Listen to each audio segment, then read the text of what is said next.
Hello folks, in this video we're going to quickly talk about how to write formulas from the names of ionic compounds that contain transition metals. It's really a lot like doing just simple versions, but there's just a little extra piece that we need to add.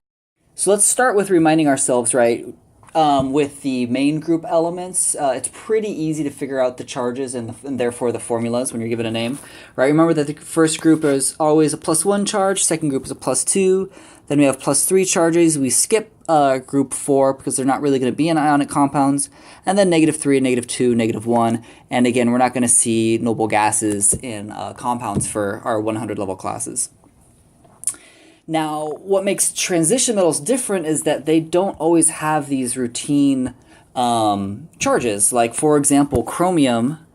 So if I look at the transition metals, right, remember transition metals are all of these down here, more or less from scandium to zinc. And we're not going to get into whether or not zinc is considered a transition metal, but let's just, this whole middle piece, this whole middle block, these are generally the transition metals. So transition metals. And the idea with the transition metals here, right, these transition metals, is that they can have different charges. So the metal ions can have different charges.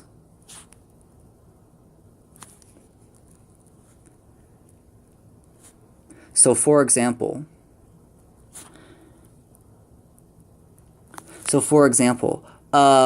with chromium, there is some chromium ions that are +3. There are some chromium ions that are +6. For cobalt, there's some cobalt 1. There's some cobalt 2. Let me erase this. There's some cobalt 2 ions. For iron, there can be irons that are +2. There can be irons that are +3. And so it's not enough to simply say that iron or cobalt or chromium is in a compound. What you need to say is which version of it is in a compound. Because if you look at something like chromium 3, for example, chromium 3 is a perfectly fine element. You need it. It's in a lot of multivitamins, right? It's important for some of your enzymes. Chromium 6, however, even though it's the same metal, it's chromium. Chromium 6, if it lost 6 electrons, that's toxic. That's carcinogenic. That's what was polluting the water in that Aaron Brockovich movie. But you have two different versions of the same metal. One is toxic, one is required for life, and the only difference is the charge. So it's really important that we say what the charge is. And so that's what we do with these Roman numerals, right? If I go over here to cobalt 2 bromide, what this is saying is that the 2 tells me not how many bromides there are, not how many cobalts there are, but it tells me what the charge of the transition metal is, right? So this number here, this number in Roman numerals, this is the charge on the metal. This is the charge on the metal. And remember that for metals, right, metals are always positive. These are always positive charges. These are always cations. So if I look at this then, okay, now I know that since it's cobalt 2 chloride, I know that I'm not talking about a cobalt +1, I'm talking about a cobalt +2.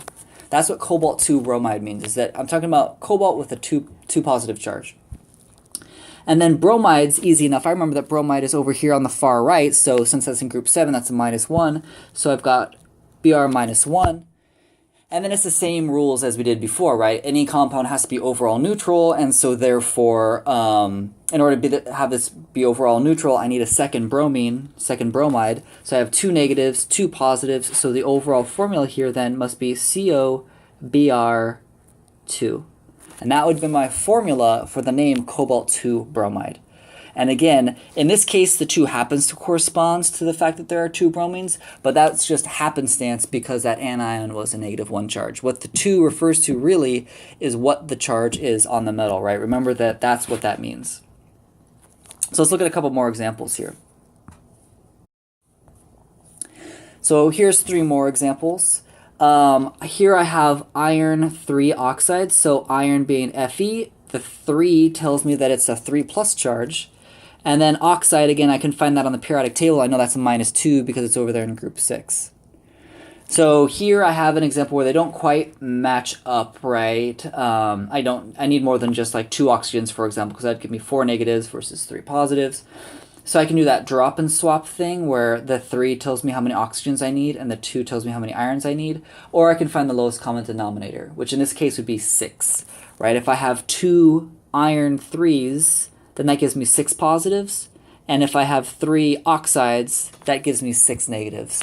So this way I have 6 negatives, 6 positives. So it must be then I have Fe2O3.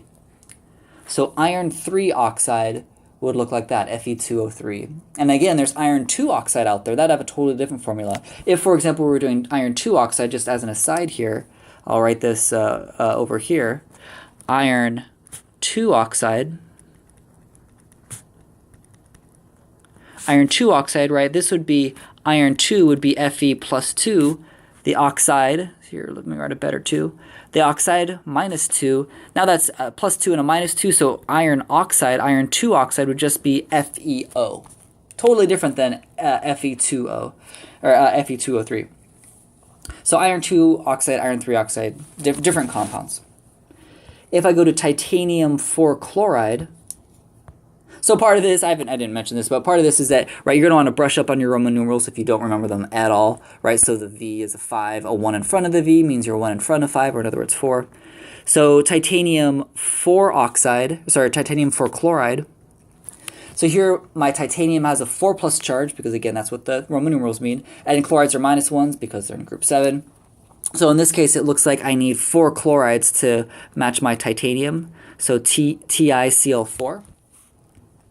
Some chemists call this molecule tickle, which I think is funny. But and then lastly, we got chromium 6 oxide. So Cr plus 3, and then oxide, again, being minus 2. So here's another one where I have to find the lowest common multiple. So Cr2O3, right? Because, again, I need to have 6 positive charges and 6 negative charges. So Cr2O3. Oh, I'm sorry. Let me back way, way, way up on that one. I wrote 3, and that's clearly not what it says, right? So you don't want to make assumptions about that ion.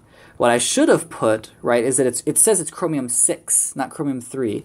So Cr plus 6, and then I have O minus 2, right, which means I need more oxygens, more oxides, in order to get up to plus 6. So this would really be CrO3. My apologies. So chromium 6 oxide, CrO3. And that's basically how you do it. You treat it the same as you do all the simple ones. It's just that because transition metals can have different charges, you have to say what they are with Roman numerals. And so that's what you'll see.